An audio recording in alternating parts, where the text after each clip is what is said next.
Go, go.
Oh man.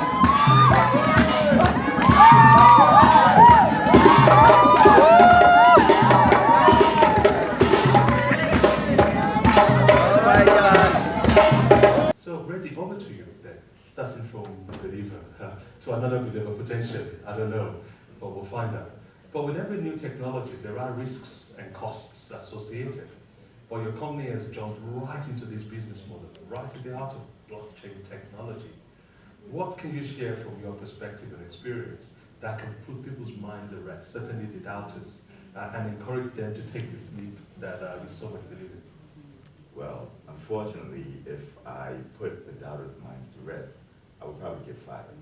I'm the CEO of a blockchain and smart contracts company, and we go over semantics just to clear the air.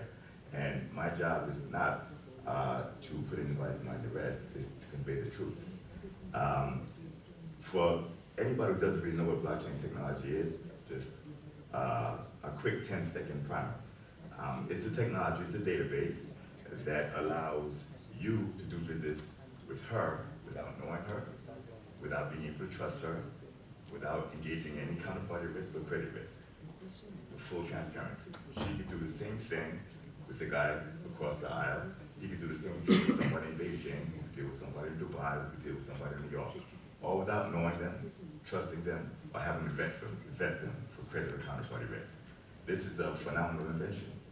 Now, what's good about this is you have massive inclusion, which we've heard a lot. You have a decrease in friction, a decrease in risk. What's bad about this?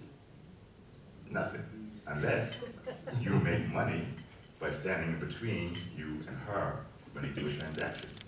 Unless you make money between standing between her and the guy across the aisle or the person in Beijing or New York. So, if you are an intermediary that makes money, gets compensated, generates revenues by being this go-between or by charging economic rent, which is a fancy term for getting paid more than you're actually working for, then you should be worried. So I understand you tasked me with putting their minds to ease, but that's not my job. So the banking system and, unfortunately, many, most or not all exchanges generate the vast amount of revenue by being a go-between. This means that there's significant disruption coming down the pipe, significant disruption. Disruption means, from my perspective, and we had a very good presentation before, disruption means the destroying of a business model. It doesn't mean you're going out of business. It means you have to change the way you do business. The example in the presentation before, Kodak. Kodak invented the digital camera, had the patent for the digital camera, and was put out of business by the digital camera. The reason had nothing to do with technology. Okay, they owned the technology and they patented it. The reason was they refused to change their business model. And so their business model was disrupted. And it happens throughout financial history. When was the last time anybody read a classified ad? Use a typewriter, use a VHS, cassette tape, etc. I think some people here don't even know what a typewriter is. They weren't born at that time. And that's a very good thing, because you're progressing, you're more efficient. The businesses that that created typewriters and classified ads were at the top of their game. Some of them are still in business. Microsoft has survived two paradigm shifts because they changed their business model. Yeah.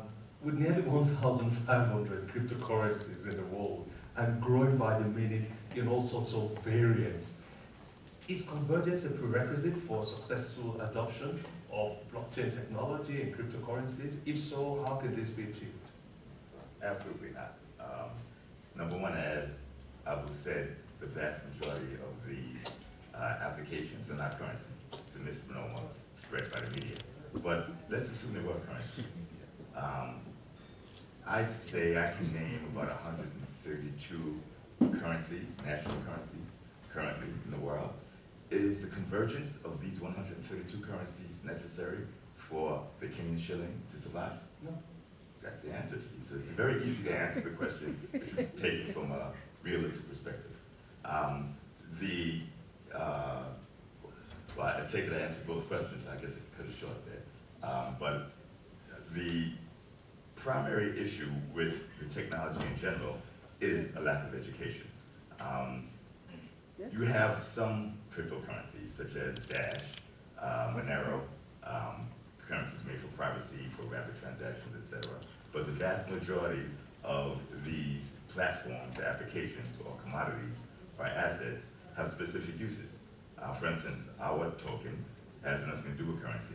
It's basically prepaid fees and services to replicate in vertical industries such as the banking industry, investment management industry, etc. You have the presenter that was here before that did invoice factoring for SMEs. You have healthcare, facilitation, etc. So the rapid proliferation is due to specialization. Just like currencies. If you have one general currency and force every economy and every legal system and every culture into it, you have essentially a failure. We've seen this with the euro. The European Union attempted to mash 17 different economies into one centralized currency. It's not working very well. So that's basically the reason for the mass proliferation. Of course, not all of them are valid. So out of the 1,700, I think it's more like 2,900 right now.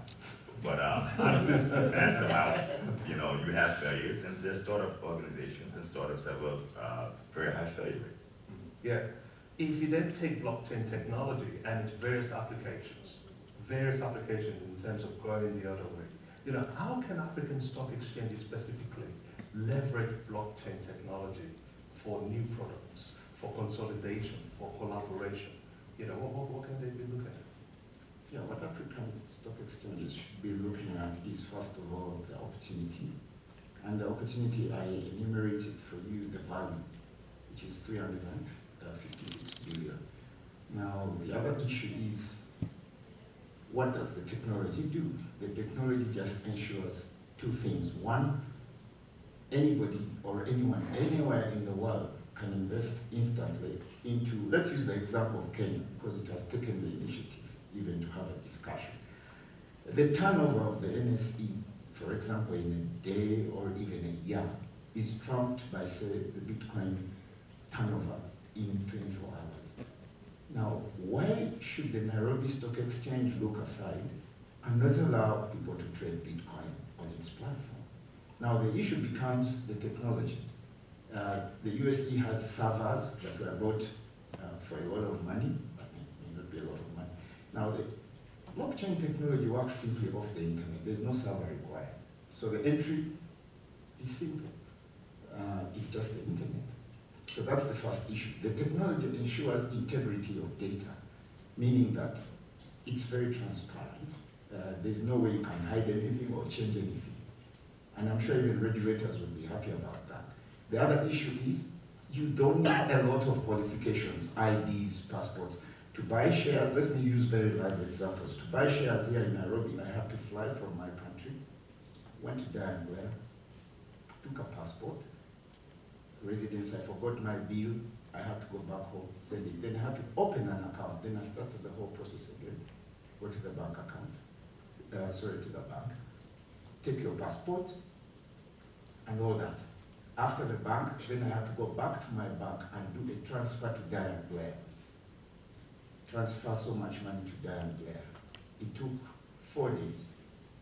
So the whole process for me to take advantage of the opportunity I wanted to enter took me 2 weeks, and I almost missed it. Now with blockchain recently, before, just like any other person, I was a doubting Thomas. I'm like, what's this? I did a transaction. I sent someone something. It happened instantly. So for NSE, you can instantly become the beacon for Africa in terms of digital assets by finding the right partnerships to create what we call a securities or digital asset exchange that is on the blockchain, because people on the blockchain like to transact on the blockchain because they believe in it, and so you have to give them that opportunity. And all these assets are already out there trading. You don't even have to create them, so that's what I would say. Okay. I am Lorna Johnson, and of course, I must disclose that I'm a part of Veritaseum. I was here yesterday when His Excellency, the Deputy Prime Minister was here, and I asked him a question and wanted to talk with him. And one of the questions that he was concerned about or wanted the stock exchange to be aware of, or how can Veritaseum help the stock exchange in terms of commodity exchange and the commodity fund, capital markets, use of blockchain, and onboarding more companies into the security exchange beyond the current 64 that they seem to be stuck at. Well, one use is the use of derivatives. As my colleague here said, there's a perception of derivatives being risky, but they are not. What is the shilling backed by? Does the shilling have value on its own? No, it's backed by the Kenyan government. Hence, the shilling is a derivative.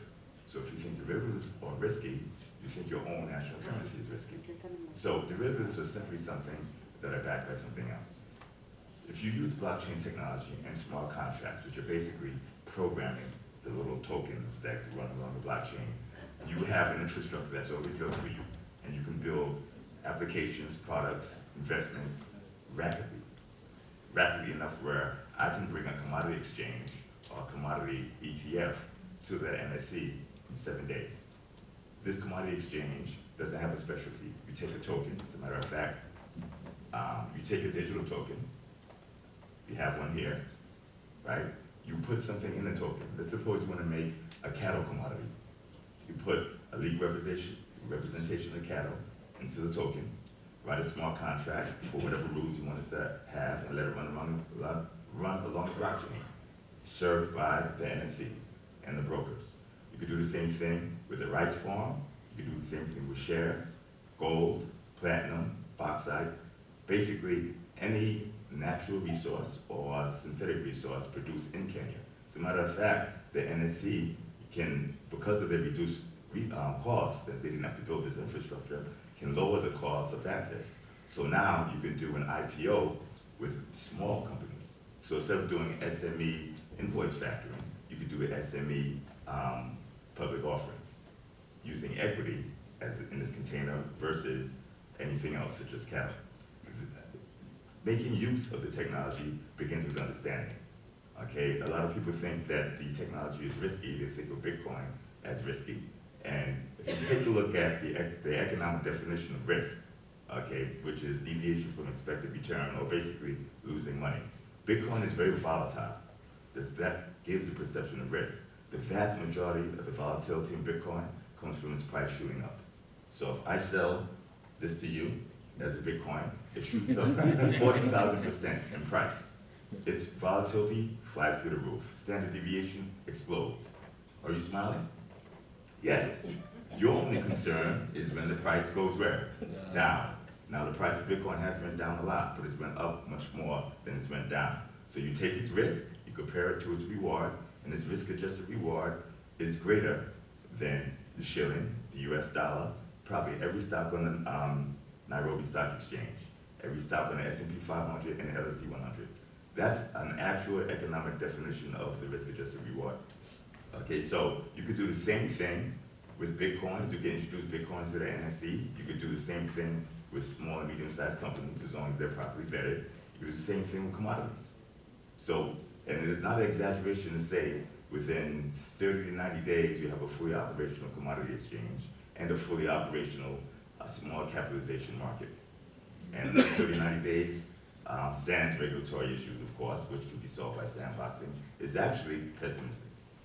You can have that if you want. Fantastic.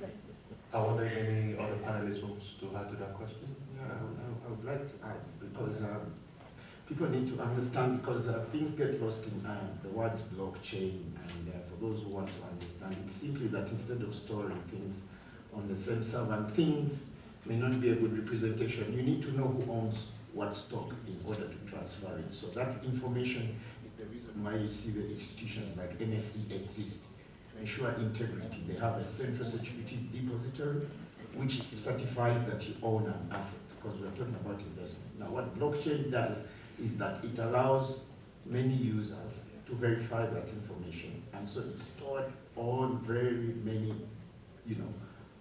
computers or very many storage points to the extent that it can't be hacked. So that reduces the risk, because people are looking at risk. My question is, everyone who is buying Bitcoin, I'm thinking like Marias now, are they stupid? That's where I started from. Like, okay, I am here, I'm supposed to be knowledgeable about investments, and I'm thinking people are buying Bitcoin, they're buying Ethereum. So my first question was, are they stupid? And then I dug deeper. I said, why? And when I found out why, then I understood why. It's absolutely impossible to fight with records. The transaction happens instantly. There's integrity in the system from the beginning. So coming back to that question is, NSE has the capacity to lead in Africa by simply putting these tokens on the blockchain. And what that will do is that all these people in the blockchain community are going to be investing in Kenyan companies, in Kenyan real estate. The only thing they require from you is that instead of bringing them a title, a paper title of this building, you break it up into several digital tokens. And so, for me, apart from things like Bitcoin that are platform currencies, my understanding is that cryptocurrencies are derivatives themselves. It could be a token of a building. It could be a commodity, it could be an asset. And so, Marias, the technology allows you to literally get any world asset and define what it is. Just like when you're issuing a bond, you have something called an indenture saying, we'll pay you 2%. Sometimes it doesn't happen. We had a financial crisis where many countries, including Greece, failed to pay. So I don't even understand the premise from where people are coming from to say that what we have now is so fireproof. 2008 and 9 proved to us that, oh my God, it just imploded, and you are not sure if you are holding the bond of Italy, whether you get your money back. Yeah, correct, or Portugal. So what I'm saying simply is there's nothing wrong with the technology. Do not be afraid of it. So simply data is stored in so many places, so you can't hack it. And transactions happen much faster because they are digital, the internet. You don't have to look for Mr. Amludo to sign for you. This is Ads. I'm from the Nigerian Stock Exchange. And my question really is going to go back to Abu. Quite a few Africans generally, especially the older generation, are a bit distrustful of banks. And what do I mean by that is that they would rather keep their money underneath the pillow, underneath the blanket, and take it to a bank. You're now coming along with this cryptocurrency and Bitcoin. How do you see this working? How are you going to convince people? Yeah, let me go for that. Let me start with the issue of the older generation. Sometimes I like to answer questions by things we've done. For example, in our company, we just got 17-year-olds and 2 of them and told them blockchain stack. Because there's a generational issue. The advantage with Africa, if I may allay your fears, and I don't mean to say that the old generation is not important, but we have 70% of our people below the age of 25%. And so you'd be happy to know that they are already buying Bitcoin. Even 16-year-olds in my country have Bitcoin. So they are way ahead of us. For me, that's not an issue because the take-up of this technology is for the younger generation. As a stock market from the Nigeria Stock Exchange, we struggle with bringing young people into the market. I've been there with you for the last 15 years. I can tell you we struggle to get 25-year-olds to buy shares. We struggle to get 24-year-olds to buy bonds, which are secure. But they have been buying Bitcoin already, so sir, that's not an issue. Then the issue of how do we get the knowledge across? Yeah, let me start by thanking the NSD for calling us here, because now the information is starting to fizzle through. You're asking us very tough questions, and that means that connections have been established, partnerships can be established. Nairobi should be given a clap for taking the initiative, because we are missing out. So the issue of security in any market is a buyer beware. You know, they tell you this is a car, you need to wear a seatbelt when you're driving. And if you don't wear the seatbelt and you crash, that is why they are advisors. And so I would say a company like Veritaseum, the reason why I was so eager to call them to Africa is that they are bringing the integrity you're looking for into the blockchain by doing the actual analysis required. And we are talking to the right people who should lead. And who should lead? It should be the NSE, it should be the brokers, who need to make the rules under which people play, such that, you know, the seatbelt is established. So that's not an issue. You should not worry about adoption, because the very kids that we are trying to attract all these years have already left us behind. They already own Bitcoin. And we're telling them it's bad. But now, they're 80%, we can't read. On the issue of where we start from, I would say that the typical plain products like equity are quite simple. Property is very easy to put on the blockchain. You get a building like this, you divide it up into 1 million tokens, which represent anything you want, either ownership or a percentage of the revenue. And you put it there for everybody to see that when you buy this token, this is what you're buying into. The advantage with blockchain is that it's very difficult for somebody to change anything in there. And the kids know that already. So we can start with real estate. You have REITs here. So you could do a REIT. Then there are ETFs. ETFs are simply, you can trade that token anywhere, but it represents ownership in several countries. We can put their bonds. For me in particular, I like to put it in projects because we are capital constrained. We are trying to build infrastructure for our countries so that we compete with the rest of the world. I have a fair confidence that if you had an infrastructure project like an energy project with fairly, you know, predictable cash flows, the government signed an agreement that they will buy the power at this price for 25 years. If you put that on the blockchain, you can raise the money in 24 hours. If I take that project to the World Bank, they'll ask me for this, that, and that, and by the time they say yes, the opportunity is gone. So which one of them would you rather have, sir? So that's up to you to think about it. That's the disruptive element. You can call it what you want. There is a school of thought that... just introduce yourself. Sorry, my name is Doctor from EDC Stockholm in Ghana. There's a school of thought that the reason why we had the major financial crisis in 2008 and some of the years after that is because of derivatives, because a lot of investors were not able to really do proper fundamental due diligence on the underlying assets. Because there were pile load of derivatives out there in the market, people didn't really understand what they were investing in or the underlying asset. And then you mentioned the panel did discuss the fact that the blockchain technology is a form of derivative.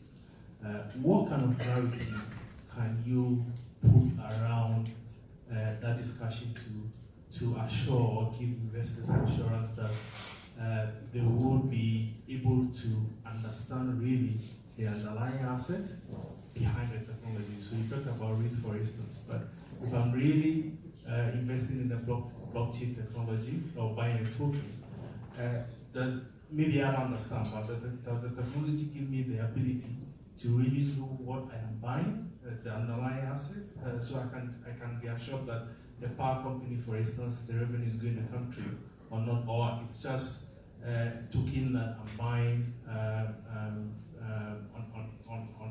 the back of the technology. Thank you. Reggie, let me get you to answer that. Okay, so this is the issue of semantics, and then we go to the actual definition. Raise your hand if you know what the balance of payments are and the surplus for the country of Kenya. Raise your hand if anybody knows. Okay, we'll round that off to nobody, okay? Yeah. Does anybody here, raise your hand if you use the Kenyan shilling? No, we all do use Kenyan shillings. Okay, so we have quite a few users of the Kenyan shilling who use the shilling but don't understand the derivative connection to the government. So that, from again a realistic perspective, shows that even though you may have a derivative, not understanding derivative is not necessarily the cause of a crisis. But sorry to interrupt you there, Reggie, but governments just don't disappear, countries don't disappear. You see, so if that derivative has almost an assurance that countries just don't go away. So if the country prints me this derivative, I know it will always be there. Really? So a country does not have to go away, but the economic value behind that country's promise can go away. Think about Zimbabwe. Think about Zimbabwe. The Zimbabwe dollar is worth 1 token. Okay? Let's say in 1960, whatever. How many tokens is the Zimbabwe dollar worth now? 1/50th of a token. Let's not pick on Zimbabwe. We can use the Grecian government, okay, forced into the Eurozone, the EUM. We could use Ireland, we could use Spain, we could use Italian banks. We could use the US government. US government has defaulted on its debt multiple times. What? But think about it. When the US government, as the proprietor of the reserve currency, gets in trouble, it prints. When it prints, it devalues its currency.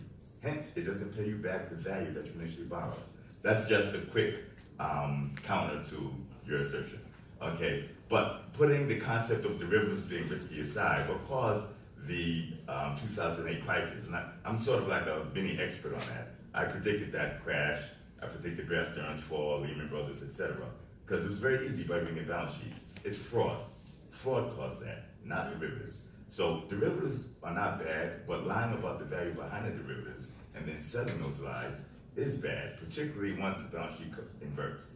So you would sell an investment that had 100 million shillings worth of assets, 3 billion shillings worth of liabilities, obviously underwater, but you're selling it as a good investment. When it collapses, and that's what happened in 2007, 2008. Now, if you create a synthetic investment through the blockchain, you can always lie about it. A lie is a lie, fraud is fraud, and lies cause problems. But the technology itself was designed to be transparent. The blockchain is a database. That database has a provenance, a record of every single transaction that was ever made, from the first transaction to the transaction made 2 seconds ago when I started picking up this coin, okay? All you have to do is go to the internet, click a blockchain explorer, it pulls up a specific transaction, and it shows you the entire provenance.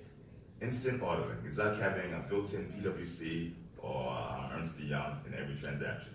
Not only do you have a full provenance or audit trail of every transaction, those transactions cannot be modified. It can't be changed. You can't lie about it, which is what caused the 2008 crash.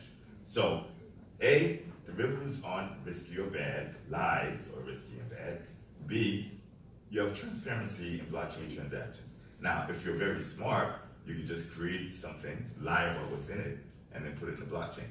Okay, but that is crime, breaking the law, etc. So I do want to make a distinction between the transparency of the system and what's revolutionary about the system, and those who purposely intend to mislead. Okay. Can I? Sorry, please, Yeah. someone. I just need to add to what you said. It's important to know that blockchain is a platform. If you look at it from a basic perspective, it's a platform. Look at it like a Windows platform, right? Windows, you can write any application that you want on top of Windows, right? But Windows, as long as it says the usual flaws that show up here and there, but it's a platform that exists, provided by Microsoft. So blockchain by itself is a platform. And so it's important to understand blockchain is a platform, right? And so from there now, whatever you put in there, like he's clearly and very eloquently explained, its word could be faulty. But the system itself has its own checks and balances.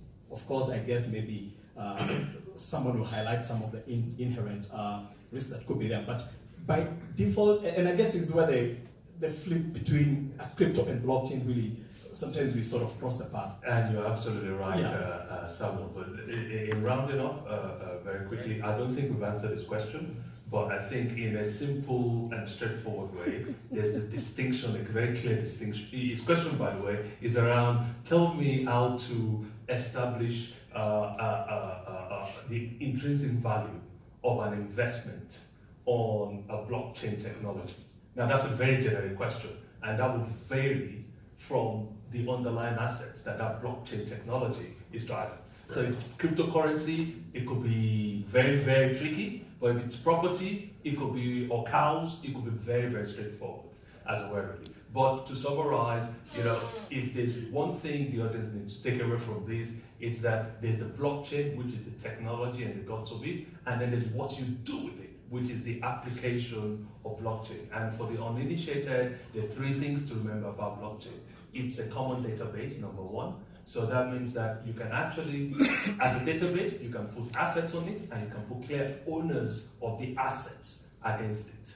Yeah, that's number one. Number two is that it's distributed. So that's where the peer-to-peer network comes in. So everybody that participates in that blockchain holds a copy of it, and actually that distribution, if you then add a third part in terms of auto-execution of contracts and all of that on it, and you layer the encryption on it, means that any transaction that goes through, because of the mathematical formulas that actually encrypt and protect those transactions, it makes it intrinsically safe, at least mathematically, at this point in time anyway, until we invent bigger quantum computers which can break it at some point. So in those terms, please thank the audience on our behalf, and enjoy the rest of the day.